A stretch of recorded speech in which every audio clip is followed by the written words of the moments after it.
Well, good morning, everyone. When I was a little boy, I was not a sports fan. In fact, I had zero interest in sports. But when I was 10 years old, a friend of mine invited me to go with him and his family to see a San Francisco Giants game.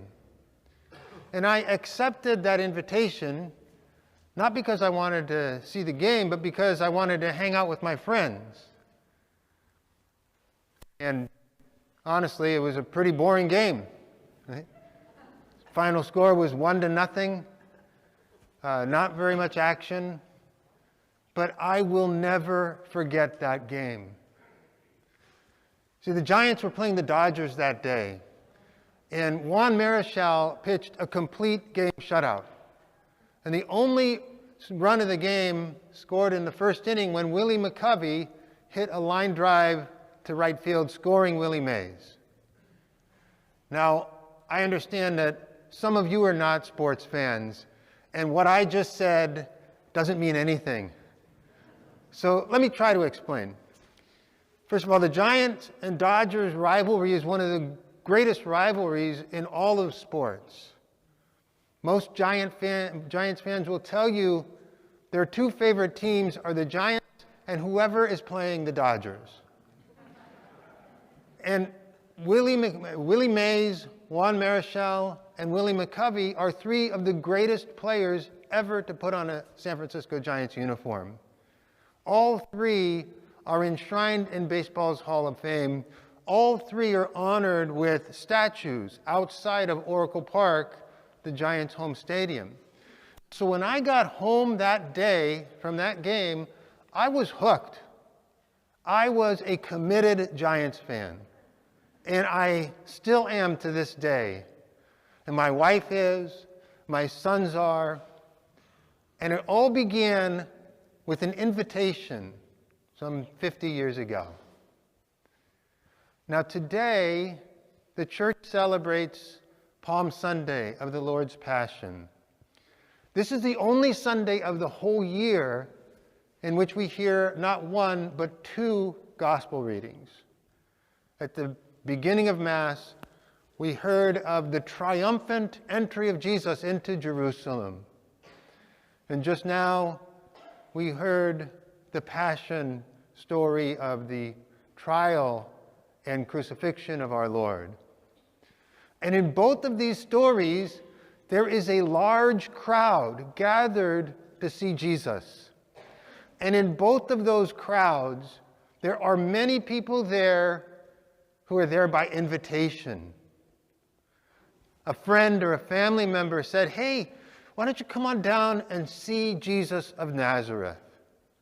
And for many of those people, what began as an invitation became a life-changing experience. The invitation is powerful. Some of the most important things in our lives begin by invitation. Kind of the secular type of invitations like I received when I was 10 years old to go to the Giant games. That's common. But an invitation to Jesus is the most powerful invitation.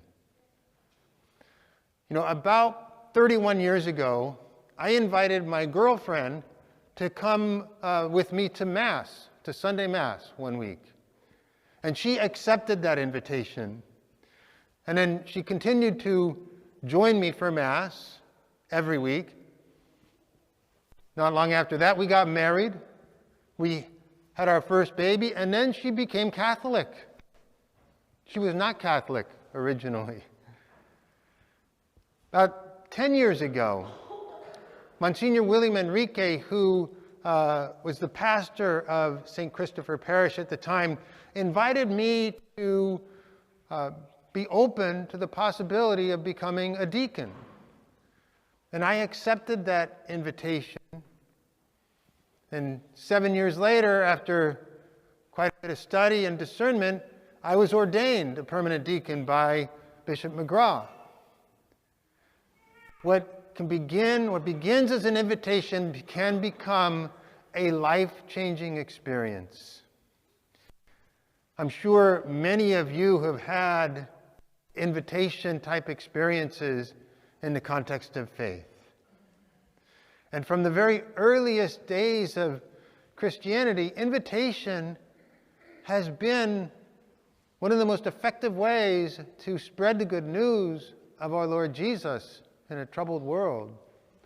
And that's still true today.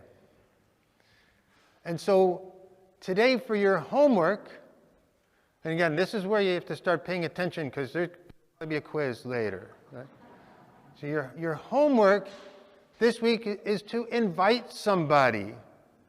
Invite somebody to join with us in one or more of our Holy Week celebration. We begin on Holy Thursday with the Mass of the Lord's Supper, in which we commemorate the institution of the Eucharist. We continue on Good Friday with commemoration of the Lord's Passion. And we conclude Holy Week on Holy Saturday evening with the Easter Vigil Mass, in which this year we will welcome 13 new Catholics into the Church through the sacraments of initiation, baptism, and confirmation. And we call these 3 days the Sacred Triduum. And it is the high point of the liturgical year. And so think of someone, a friend, a family member, someone who would not normally come to these celebrations, not normally join in these celebrations, and invite them. Invite them to join us here in the church or online on YouTube or Facebook for our live stream. Make that invitation. Now, they might say no, and that's okay. But if everybody here invites someone, some of those people will accept that invitation. And for some of those people, it will become a life-changing experience.